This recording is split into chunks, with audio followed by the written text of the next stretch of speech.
Have you ever imagined what's it like to live inside a military base as a military dependent? And what are these families experiencing on any given day? What about having your innocence taken away by a family friend? What about being married and after a few years being separated and then trying to figure out, what do I do in this limbo? Do I date, not date? How do I find love? What about if in spite of all of this, you remain resilient and achieve your PhD and find an extremely fulfilling career? Well, that's what you're gonna hear in this story from Michelle Thompson. So if you like this video, please give it a thumbs up. If you enjoy the content of this channel, please subscribe. And more importantly, if you connect with the story or if you have your own version of it, please leave a comment down below. We would love to hear from you. All right, well, enjoy the interview. Peace.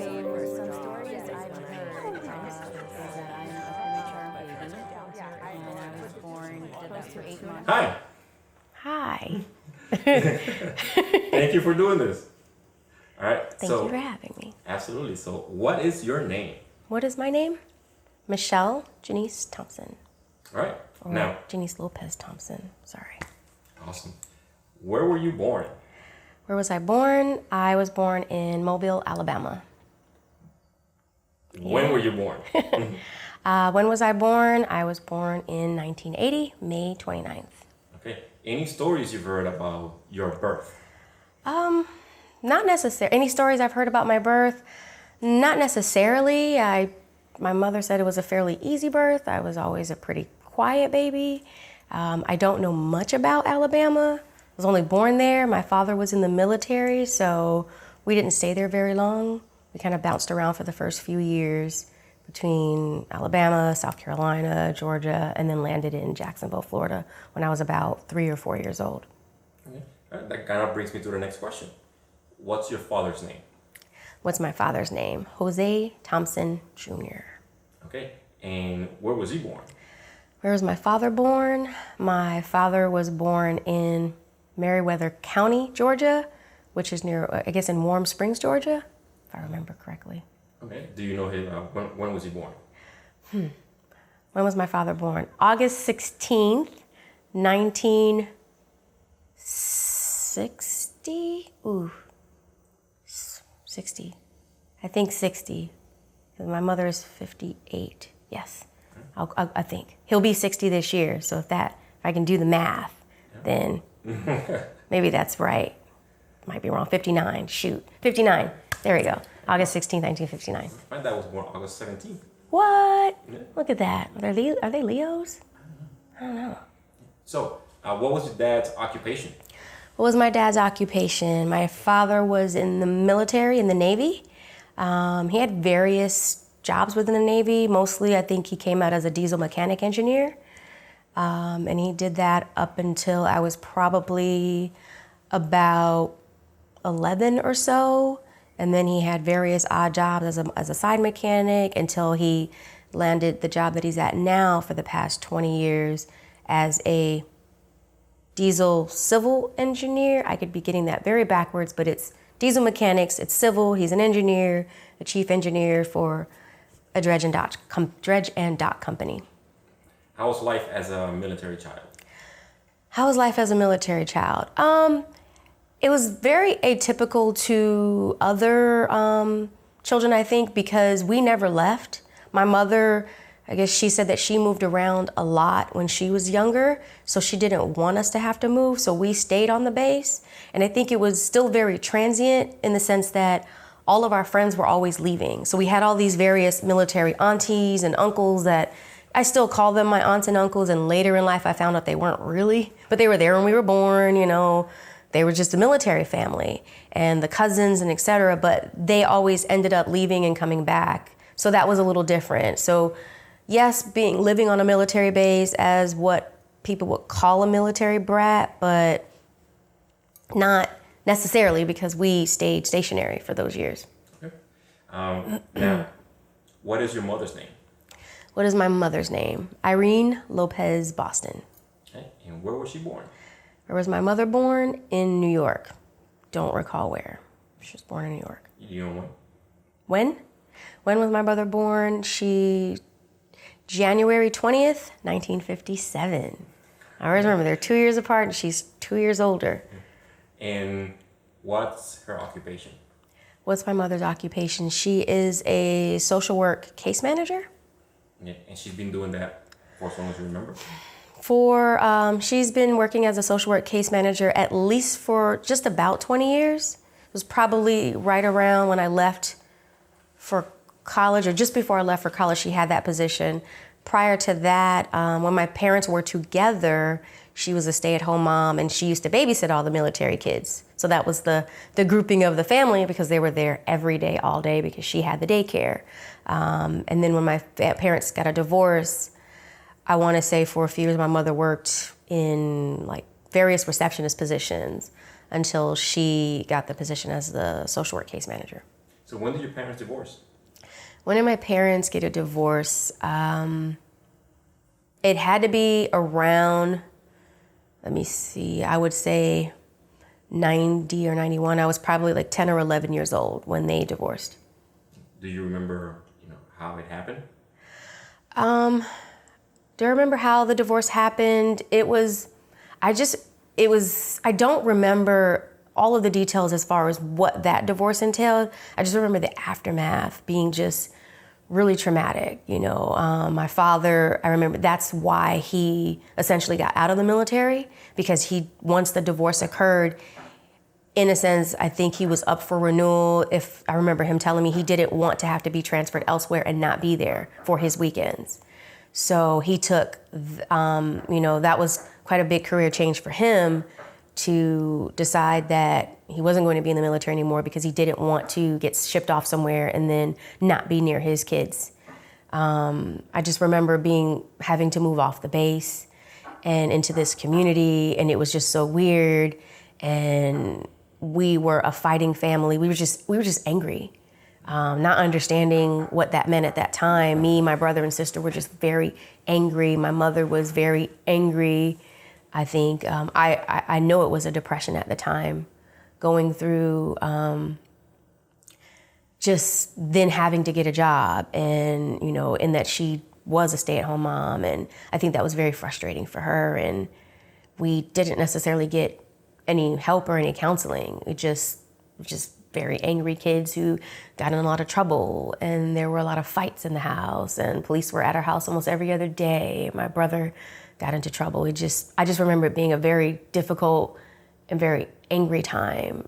And I just remember blocking a lot of that out because it was just physically abusive. Like, everyone was fighting. If my mother wasn't hitting my brother, he was hitting us, and I was fighting my sister. And I hated that I had to, I couldn't do all of the extracurricular activities I wanted to anymore because I had to come home and cook dinner. At 11, 12 years old, I was responsible for that, and responsible for taking care of the little girl, which was my sister, and hated that.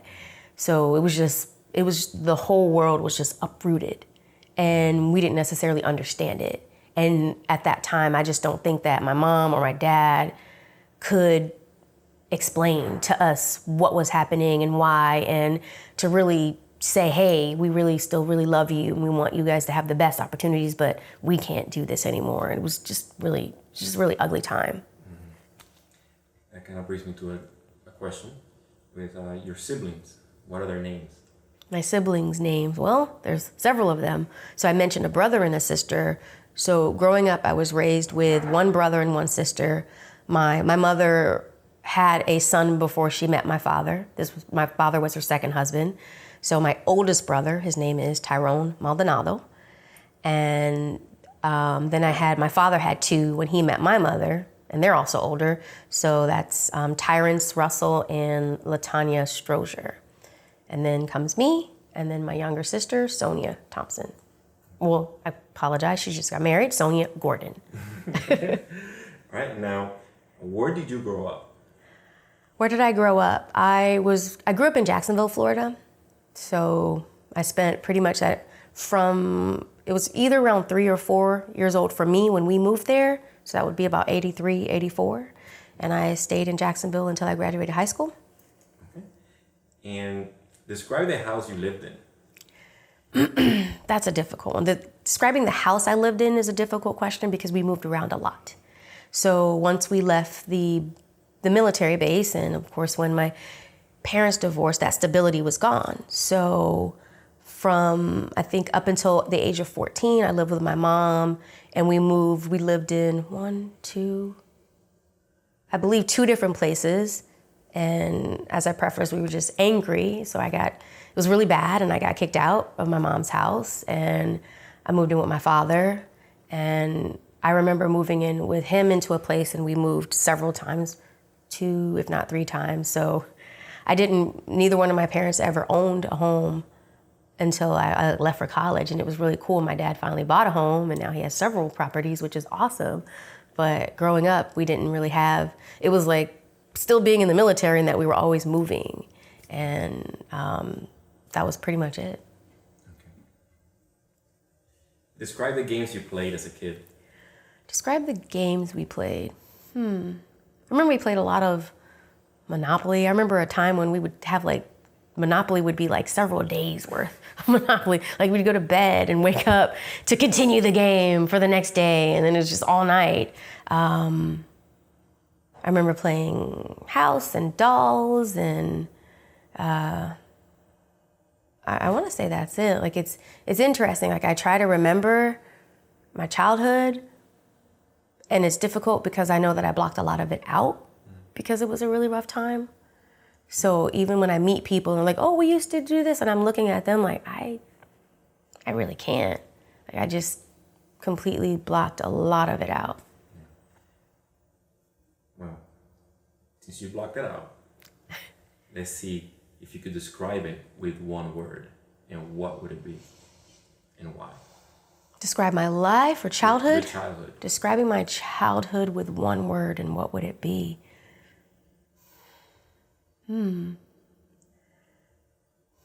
That's a really tough one. Because I don't recall it being all negative. I just don't 100% remember it. I want to believe that the childhood was still full of love. So I want to say I'll use love, because I just ultimately think that over time I've learned that no matter what was going on, and no matter how much how tumultuous the environment was, there was still some love there. No matter how many times my mom might have said, oh, I wish you guys weren't born, and I hated you, and those things, I just feel like she still loved us. So I'd use that. No, I'm crying. It's okay. I'll get some tissues.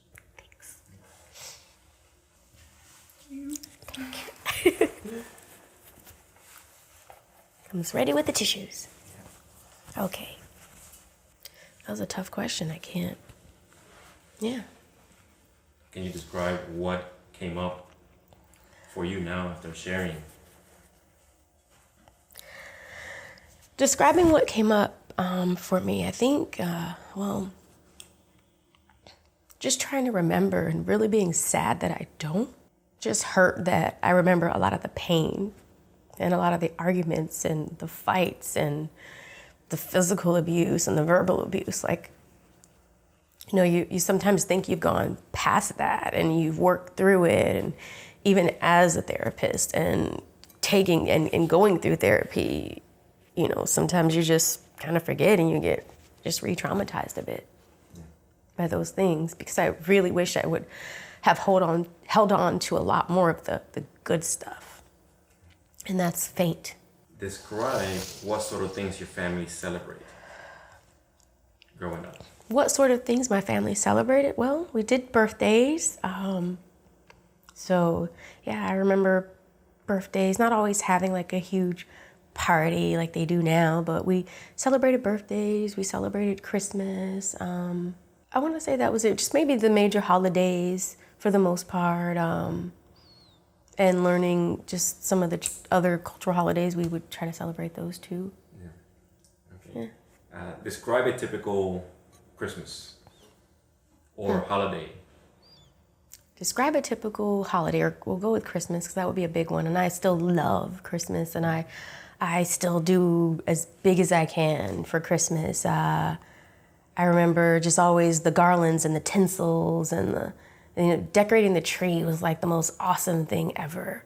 And it didn't necessarily didn't necessarily care about the gifts. Maybe we did, I don't remember. I can think of photo albums and seeing me super excited about certain gifts, but I remember really just enjoying decorating and setting up for Christmas. And even as we got older, and I remember my grandparents moved from Puerto Rico to Jacksonville, then we did other types of celebrations where it was like, okay, not just an American holiday, but now we're doing Noche Buena, which is the night before. So it added, and that's why I guess Christmas is really a big thing for me now. What were your family's attitude towards drugs and alcohol? Ooh. My family's attitude towards drugs and alcohol growing up? Well... And smoking. Let's see. My dad smoked. My mom smoked. I remember my mom used to try to hide it. And I just remember one time we were still living on the base, and I'm going to go with she was probably upset with my dad about something because I have no clue what it was. But I remember going into the kitchen. It was dark in there, and she had a cigarette. And I was just like, Mom, like I was shocked. I never had seen that. And she tried to put it out quickly, and I could tell she was upset. And I just remember that, her sitting on the counter or leaning on the counter with a cigarette. And it was just like the world had stopped. My dad smoked cigarettes a lot. He smoked weed a lot. He tried to hide that, but I got into the DARE program. I was a DARE kid and a Defiance kid, and I wanted to get rid of all the drugs, and nobody could have any. So I was trying to dump things, and yeah, that got me in a little trouble. But yeah, it was not cool to do any kind of drugs, and I know that they drank. I remember my dad giving me a sip of his beer, so I would hate beer, and I still hate beer. I like alcohol, I won't lie, I love wine, but I'm not a beer girl. And I just really think it was ultimately because I was trying to get to that beer, and I don't know, I was really young, I don't remember. And I took a sip and I thought it was the most disgusting thing in the world. So ultimately he was trying to prevent us from doing their bad habits, I guess. Yeah. But yeah, I think that the attitude was really just more or less that they could do it, the children couldn't do it. Okay. And he didn't really want us getting into anything. I know that when we were curious about different drugs, he wanted us to like maybe smoke the marijuana with him. It was like, if you're gonna do it with me first. Don't do it, you don't trust anyone else. Don't trust anyone else's, weed or whatever, get mine, So, and I really did. My sister did, I know that. She smoked with my dad a couple times. I just wasn't my thing because I always felt like, I don't want him to know I'm smoking. Yeah. It took a long time for me to do anything in front of my parents. Yeah. What was the discipline like at home? What was the discipline like? Well, I guess now that I know better, I'd say it was very much corporal punishment. It was a lot of abuse. My dad, I remember him being the ultimate disciplinarian when they were together. So it would be the worst thing in the world that when we got into this laundry list of things that we got in trouble for, when he'd come back from tours, his 9-month, 6-month, 9-month, or 12-month tours, depending on what they were, he had to commence to whoopings, So that was never fun. But I think my dad, as much of a disciplinarian he was, there was always a reason behind it. Whether he explicitly stated, you kind of knew this was because you did something wrong, this is the punishment, and then we moved forward. I think when my parents got a divorce and I lived with my mom, I think ultimately through the depression, it just got worse. Like there was more just outrageous physical abuse and punches and everything, body slams. It was just a lot of fighting in the house. And my mom was I really don't know who she was as a person. Most people who know her now are like, they think that we are lying when we say, Irene was rough.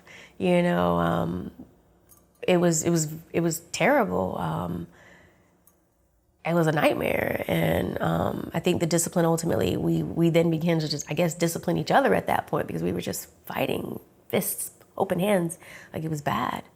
And it could have been the slightest thing from not saying hello to someone and she would just lose it to just, we looked at her wrong, we did something. It was just, it made no sense after the divorce, the types of discipline that we received. because there was never truly a reason behind it. It was just, she was angry. That kind of brings me to the next question. It was, what were they strict about? And why? Oh, my nose. What were my parents strict about? There's no boys for the girls in the house. No boys, no drugs. I'm trying to think. We didn't have a lot of those rules. I mean, it was go to school. And I think relatively, especially for me and my sister, we were very much book nerds. Like, I loved living in the library. It was a place that I could escape everything else going on in my world. So I have fond memories of that. I think when they were together, I think we were just younger. So everything was guided. We couldn't watch certain movies. And I remember trying to sneak sometimes at night with my dad and my brother, who was older, and they'd be watching certain things, and I would try to sneak downstairs. I remember catching Eddie Murphy Raw. I was not supposed to watch that as a kid, but I saw it. And it was like the most amazing thing ever. And then I got in trouble for watching it. So I think strict in that sense, where it was kind of just trying to guide us from maybe explicit materials we weren't allowed to watch. And when my mother got into the church, which helped her a lot, we couldn't listen to certain types of music and watch certain types of TV. We might as well just have not had TV in the house. And it was only Christian music. So I think as they separated, there were more rules. And then it was more complicated because we were older, and then we didn't understand, well, why are these extra rules here? We didn't have that before, but as she moved into Christianity, it changed a lot for her.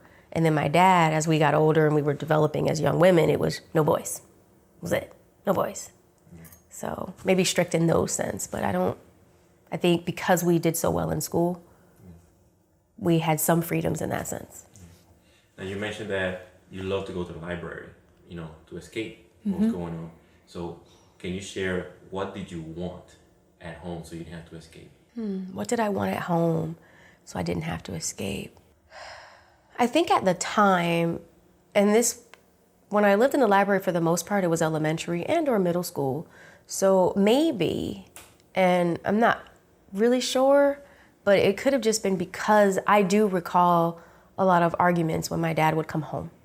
So the violence started then, with my dad coming home from service and him and my mom arguing for various reasons, the finances, whatever it was, as we were younger. We want to get away from that. And then when the divorce happened, then the violence just trickled to us, right? So then my mother, and then was violent with us then, so then we wanted to escape that. So I just think that it was really escaping just the violence and that cloud of negativity in the house, because I would be in the library and I had special privileges to be in the library and not have to go to class because I was so advanced in my classes that they just let me stay in the library and read. So I think that was, thinking now, that could have really just been the real reason. So that's the reason, that's what you were escaping. What did you want so that way you did not have to escape? What did I want? What did I want to not have to escape? I can reframe it this way. What would have kept you from escaping? What would have kept me from escaping? My family, especially not the violence. I mean, I don't know anybody. I mean, there are some people, but I personally didn't like getting yelled at or didn't love seeing my family. My father hit my mom, my mother hit my father, like that space. I didn't like the arguments. So I would have wanted peace. I would have wanted that, a space where we could have just been kids and we didn't have to witness those things and internalize that type of pain, because as children, when those experiences occur, we think it's our fault. We're here. Maybe we're the problem because the argument is about feeding us and clothing us and not having a life because my mother had to take care of us. So those things, I think it would have been, if we would have had some kind of peace and harmony in the house, would have been great. Yeah. Where did you go to school? Where did I go to school? Are we talking elementary? Through? Okay. Where did I go to school? Elementary school was on the military base. I'm trying to remember the name. It was on Mayport Naval Stations Base, Joseph Finnegan Elementary. Why do I remember that? I don't know, but I remember that. So I was fortunate enough to go to one elementary school through that. And then for middle school, I went to Mayport Middle. So still in Mayport area of Jacksonville, Florida, but near the naval area. So Mayport Middle School, those were the Sharks. I remember the Mako Sharks. I remember that too. High school was very weird. So for high school, I kind of spent like a half a day at Fletcher Senior High School we moved, which was weird. I got transferred out of Fletcher High School, which was on Jacksonville Beach, and went to Sandalwood High School, where I spent my freshman year. And then my mother got me into a college preparatory school, public, but a college prep school. And I remember I hated her for that.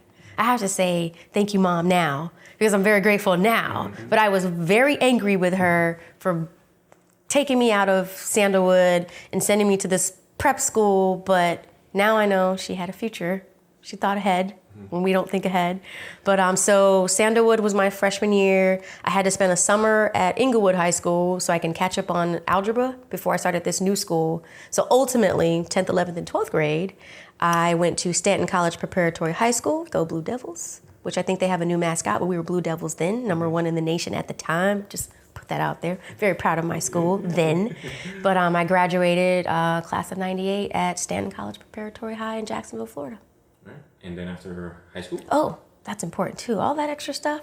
How could I forget? So, yeah. So my undergraduate education, again, more transferring. So I started out at Johnson & Wales University in North Miami, and I hated it.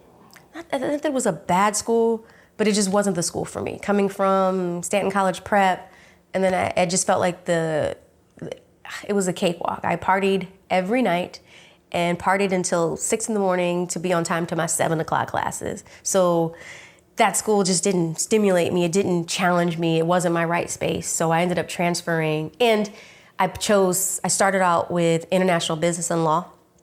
I was really all about that, and that bored me. I hated it. It was so dry.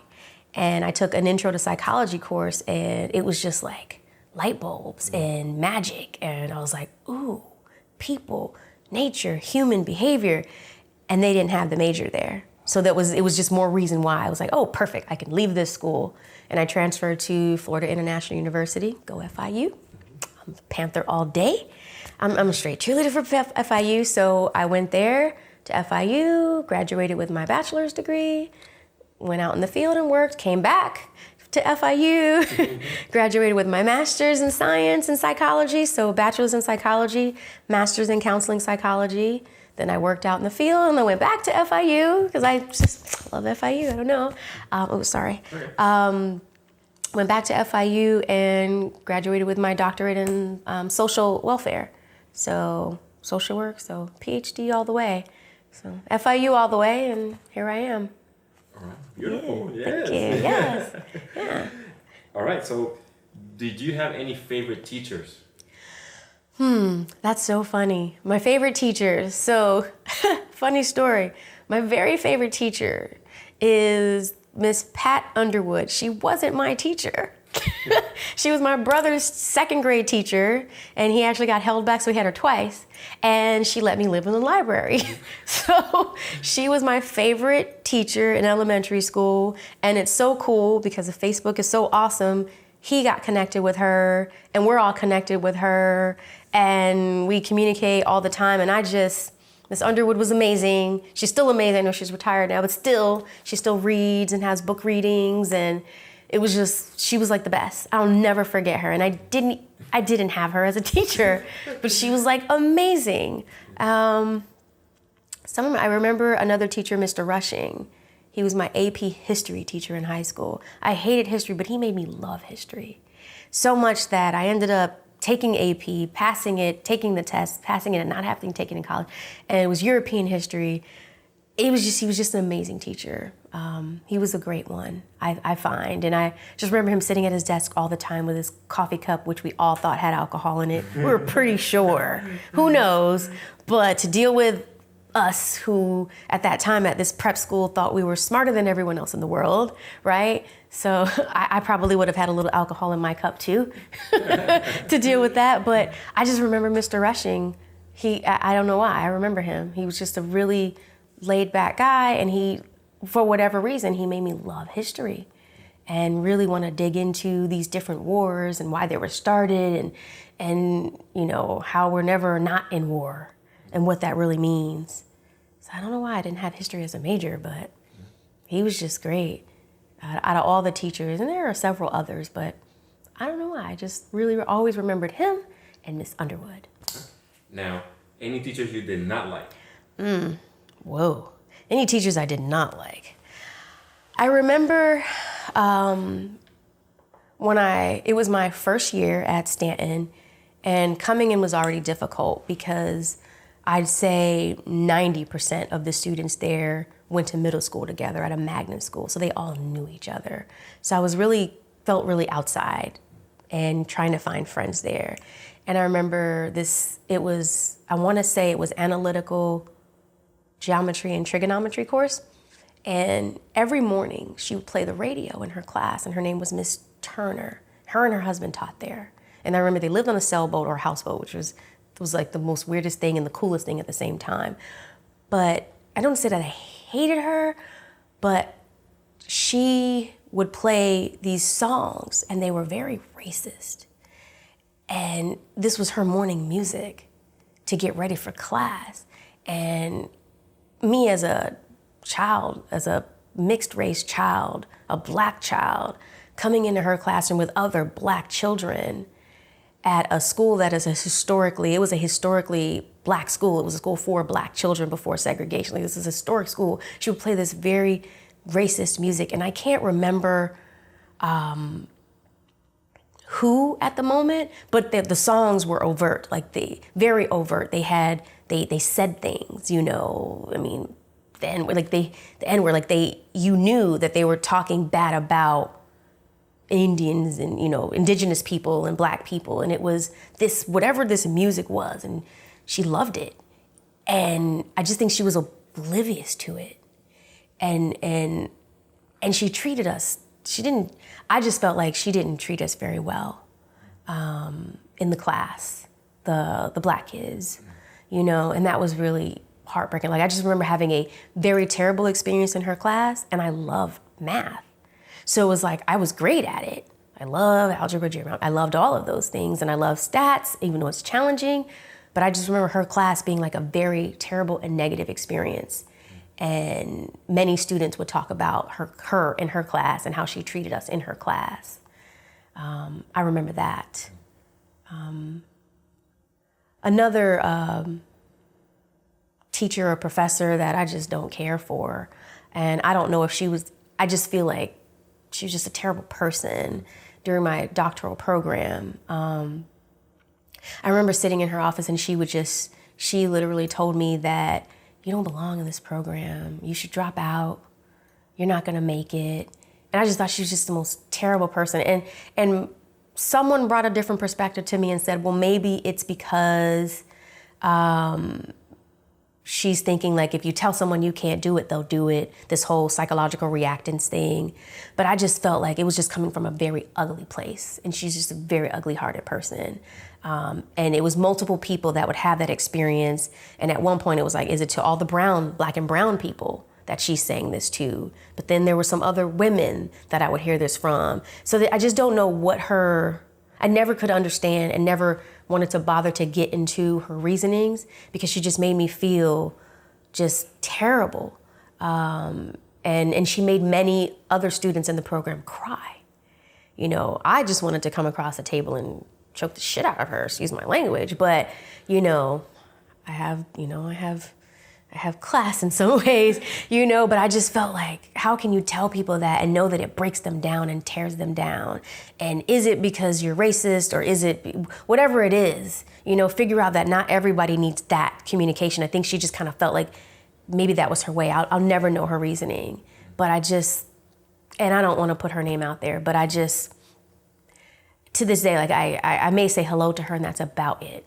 when I would see her on campus, and I really want nothing to do with her, and many people didn't. And the minute she made one of my cohort mates cry and drop the class, I was like, I'm done with this lady. What was your first paying job? What was my first paying job? Oh, geez. The one that I remember the most, okay, so I remember working, I don't remember if it was a Crystal's or a KFC. Like, I remember it being a fast food restaurant, and I worked there for maybe 2 days. I hated it. Oh man, I hated it. And I just never went back. But after that, my first actual real job, I worked at Sears Home Central selling warranties on products.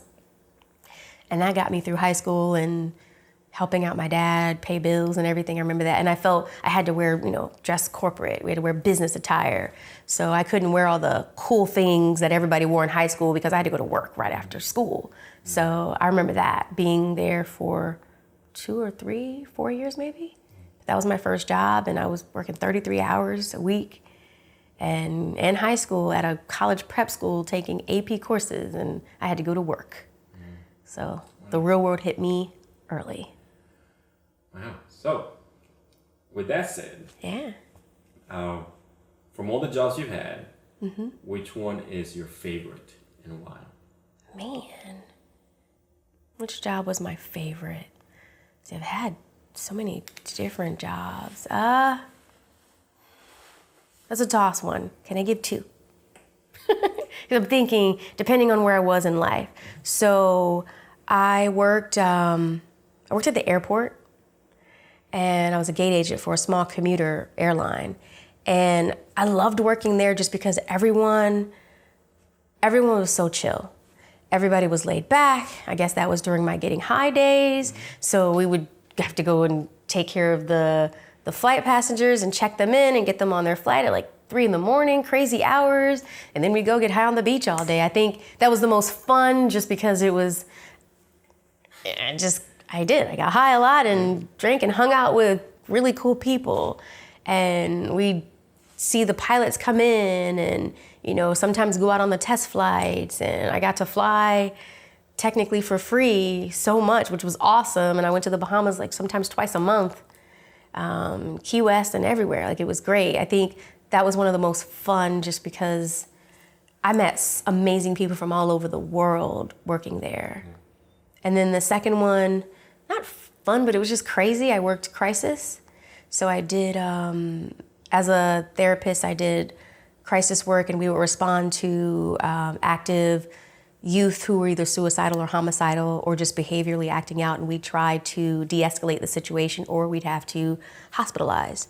So those were always interesting calls. And I think it was just fun just because it was you just never knew what you were gonna get. Yeah. And it was working with the families sometimes, and then you'd have to sometimes do child removal. So I unfortunately had to do a lot of that as well. So not every call was great, it wasn't crazy fun, but it was just something about it because of the I guess the spontaneous of it. Like, you just really didn't know when that phone rang what was going to happen. Were you helping officers secure a child, help de-escalate something? Were you helping a mom whose child was going out of control, or a classroom, or there was a teacher that they, so we just got a little bit of everything. And I met some really good people that are still really good friends working there for several years.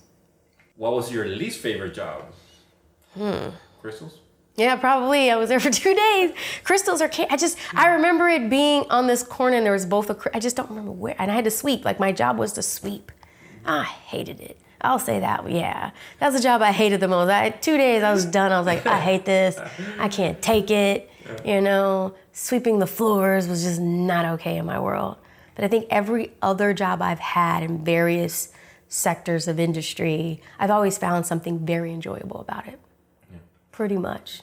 But I guess that would be the service industry, because I could say I also didn't 100% love working as a hostess and a waitress at a restaurant. So all of that, I hated that. Okay. Okay. What did you do in your spare time growing up and up until now? What did I do in my spare time growing up? I mean, I loved to read. So I'd say I did a lot of reading. I thought I was going to be a rapper at one point. So I used to write lyrics. I cannot quote anything for you now. That was going to be my next question. No, I don't remember anything now. I remember my rap name, but that's about it. What was it? My rap name was Shorty Doo Wop. Random. Can you share the story behind that name? My cousins they came down from New York. And back then, that was just like the thing. It was like Shorty this. So I became Shorty Doo Wop. And I remember my really good friend, who's still a good friend to this day in high school, he would call me Shorty Doo Wop as well when he found out that was my name. And we're still really cool to this day. And he's the only one that can call me Shorty Doo Wop, and I'd be like, there's that. But I did a lot of, I guess, writing lyrics and songs. And that was probably growing up through high school because I didn't have a lot of spare time. I had to work. In the adult life, spare time, I love the water. I loved being on the ocean. I just love the way it feels, it smells, everything about the ocean. And sometimes I would just go out there and get lost in a moment and sit there. And I used to sometimes fall asleep out on the beach. Now that I know it's dangerous, but at that time, young 20s, I didn't care. So I'd be there until the sun came up in the morning and go, okay, now I can go home. Like I loved it that much. And traveling is important to me. So when I can incorporate travel into my work and my spare time and get leisure, I love to do that a lot. And I still read and run and work out. Workout is a lot for me too. Okay. That's my new escape, I guess. Did you stick to groups of friends or just one-on-one? Did I stick to groups of friends or just one-on-one? I'd say I have groups. I do. I have pockets of friends, and it might be 2 or 3. So maybe groups. I always had these various groups of friends, and the worlds can't always mesh the different worlds. But I think I have various groups of friends for the most part. Okay. Do you have a partner? Do I have a partner married, dating somebody? Well, I'm currently separated. I was married. Still separated. We've been separated now for just over 3 years, maybe closer to 4 years at this moment. So that's been a bit challenging in that I've been in this limbo for so long. I did start dating, which is always even more difficult because do I really want to start to develop something when I'm still trying to transition out of something else? And now that the goal was that I recently graduated, and I said I would wait until after graduation to kind of settle these things that might take me to another emotional space. So that's my next step now. But yeah, at the moment, not a committed partner. I've been dating. I do have someone that I really enjoy spending time with and talking to when I can. But for the most part, it's me. Right. So if you had to describe your love life, how would you describe it? If I had to describe my love life. With one word. With one word. And why? If I had to describe my love life with one word and why. Free. I'm big on that. Why? I'm big on freedom and the freedom to express and the freedom to communicate. I really hope that, my next partnership or partners or however I choose to create that, it will be a free space. Describing my love life as free. I would hope that what I create in the future is a space where my partner or partners are free to communicate. I want someone to be able to come to me. I find that with the little bit of experience I had working with couples when we were working with the children, and oftentimes I had to involve the parents, and it was always about communication. And I saw that in my own marriage where if I only asked my partner for one thing, my husband at the time was like, communicate, just talk to me, tell me your needs, and don't be afraid to do so. So freedom and openness, I guess, in a space where I would hope that I would have the freedom to communicate and express my wants and needs and desires, and my partner would be able to do so. And we would be able to work from that space only all the time, that there's freedom in that, freedom to be able to express, freedom to love in a way that may or may not be unconventional to others, but it works for us. So, Okay. yeah. Have you ever told yourself, I don't belong? Yeah, sadly so. Have I ever told myself I don't belong? Yeah, I have. I remember creating this story about myself that growing up and even through like part of my adulthood where it was, I don't belong anywhere. Half Puerto Rican, half Black American, so I'm never Black enough or never Puerto Rican enough because I don't speak fluent Spanish. And, then it was, all right, well, I'm not straight or gay, I'm bi or in the middle, so then I'm never straight enough or I'm always on the fence in so many things. And I created that story where it was just, I'm not enough of anything. I don't belong in these spaces because it's always awkward for me. If I'm around, I never joined the Black student unions because I'd sit there and I just didn't feel like I fit. So then it would be, oh, you don't belong here. And I'd go to the Hispanic clubs, like, oh, you don't fit here, you don't belong here.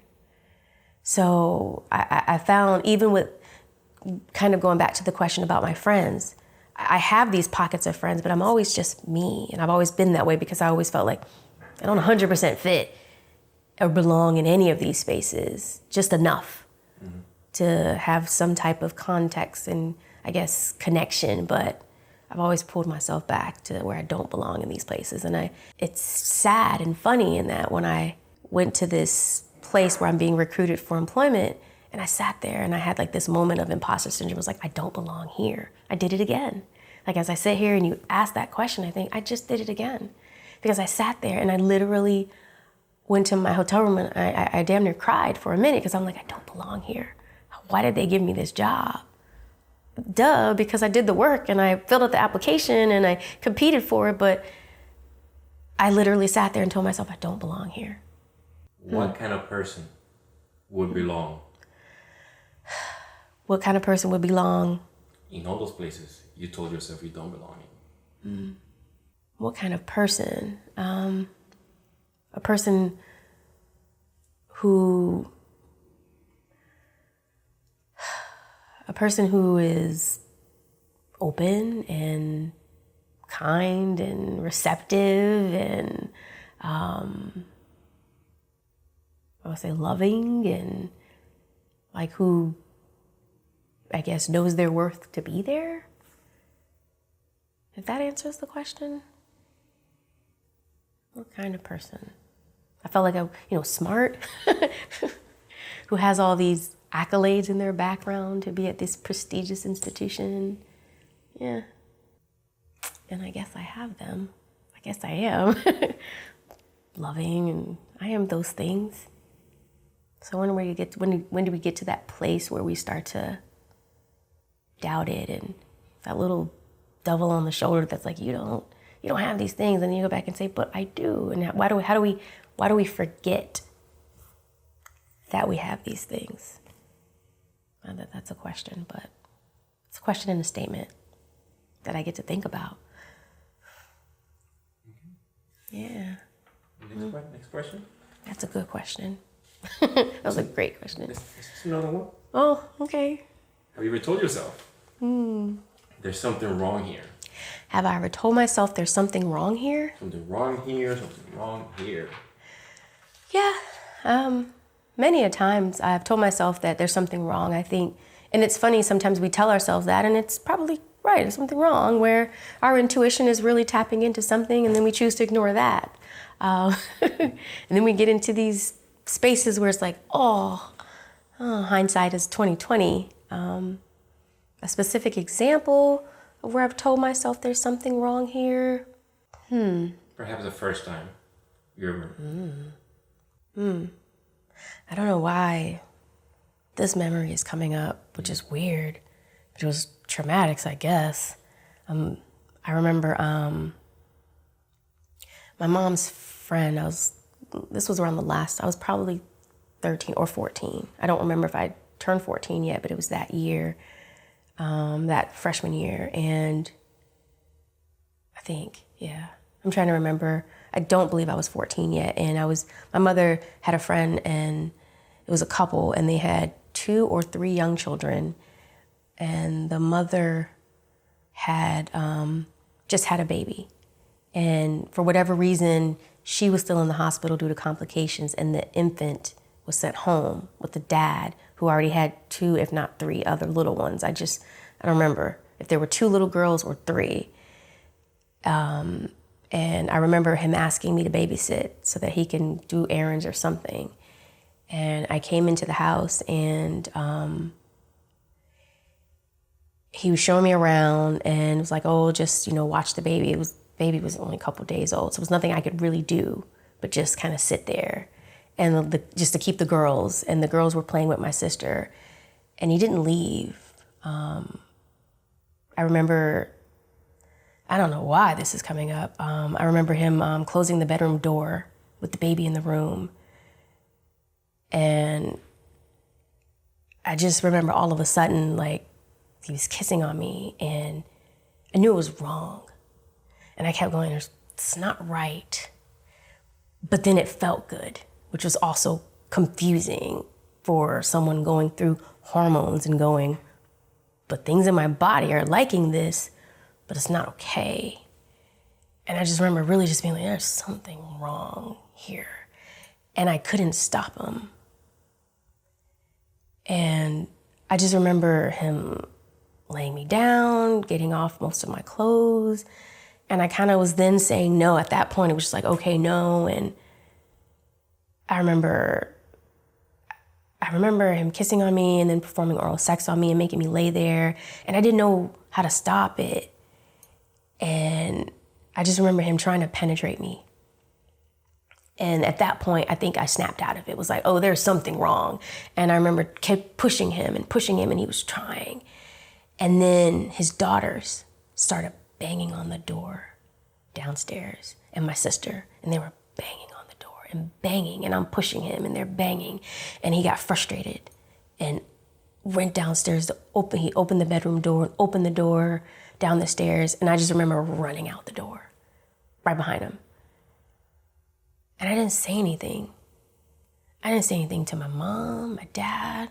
I just ran past my sister and ran home. And I just remember that moment, I changed. Like, it's just wrong. It was wrong. And I didn't say anything until I was an adult. And I just remember visualizing this guy and wanting to run him over to the car. I remember I didn't say anything. So that was wrong. Yeah. So you mentioned that you changed. Who were you? Or who did you change into? Who was I, or who did I change into? I mean, I do recall like the family being an angry space then, but I became a very numb person then. I didn't care about anything because honestly, that wasn't the first time. Of course, I remember this one. I remember another incident where my friends tried to pin me down and take advantage of me. So I just at that point was like, maybe this is what men and boys do. And I didn't care anymore about myself. And I was just very lost for a while. And I remember moving in with my dad, and I felt a bit more protected there because I moved in with my dad after that year. But I was still just very much, I didn't care because it was like, well, if they're gonna take it, then I just might as well give it to them.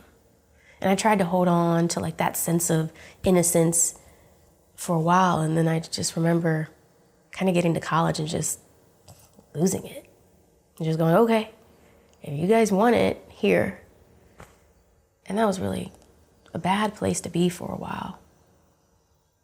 So I kind of just lost that. What changed, I think I just lost that innocence for a minute, and just, I guess I got tired of them trying to take it from me. So what did you want? I mean, I would have, at that time, I would have wanted him to not do those things. I would have wanted to just babysit that little infant and those little girls and make my little money as a babysitter. You know, I didn't want to babysit anymore after that. I didn't babysit after that. I didn't like it. I didn't want to. I didn't feel safe. So you share that you lost the innocence. Did you want to keep that innocence? Did I want to keep the innocence? I really don't know how to answer that question.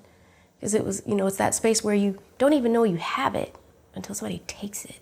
And then you realize they're taking something that you had. So it's not necessarily something that I cherished and wanted to keep. I never even knew that that was so important until it was taken from me. Yeah.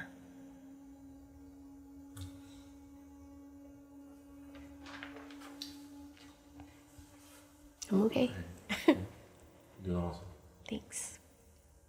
If your life is a resume, up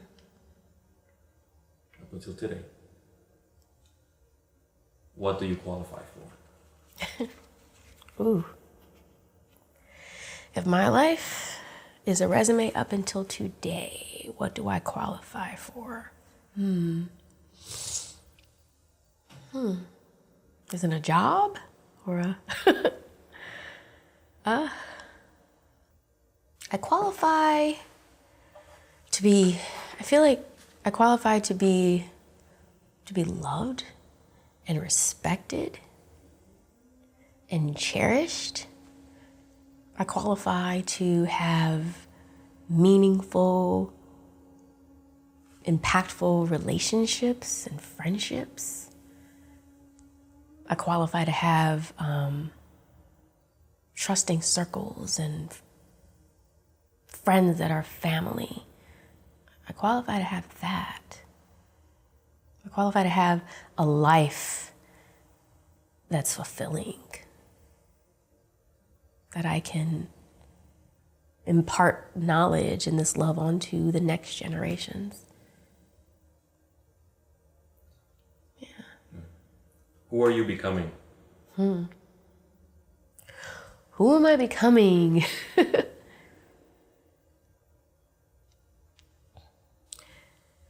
I'm becoming...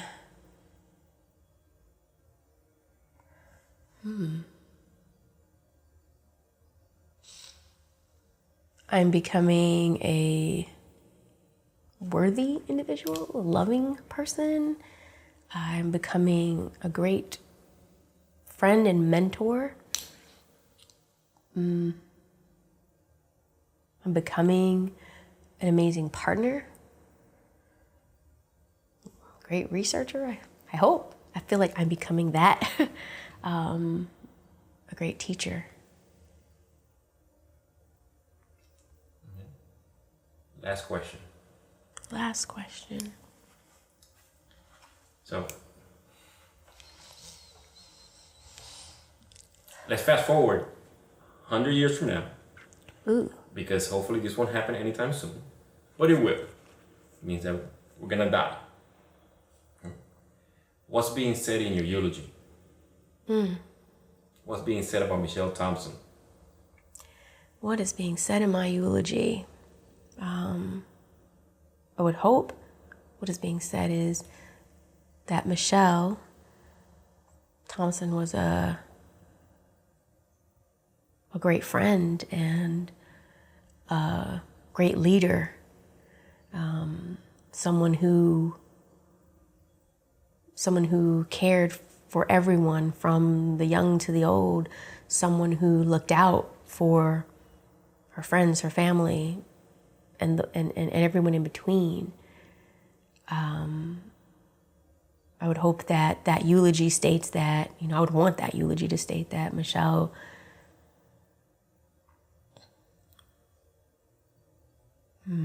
is amazing. I think that's encompassing everything. Like Michelle was that loving sister and maybe loving mother, loving godmother, great daughter, and great friend. Who's there? Who's there?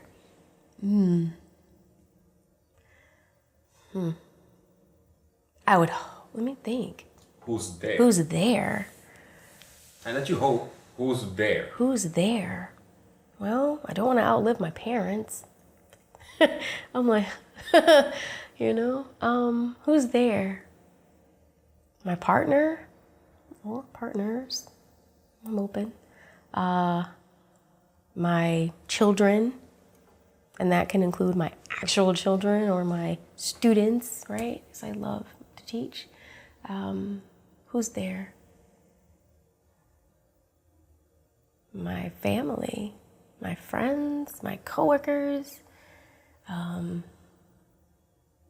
the world, right? Because I'll be representing that in that little space. Yeah. Now, I know I said last question, but now you have an opportunity to share your parting words about anything you want. Parting words?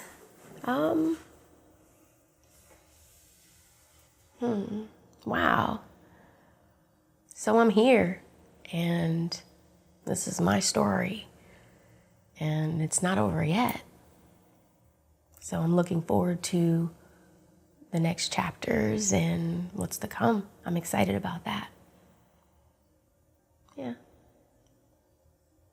That's it. This is me. Thank you. The worthy, sexy, loving leader. Yes, you are. Yes, I am. Boom.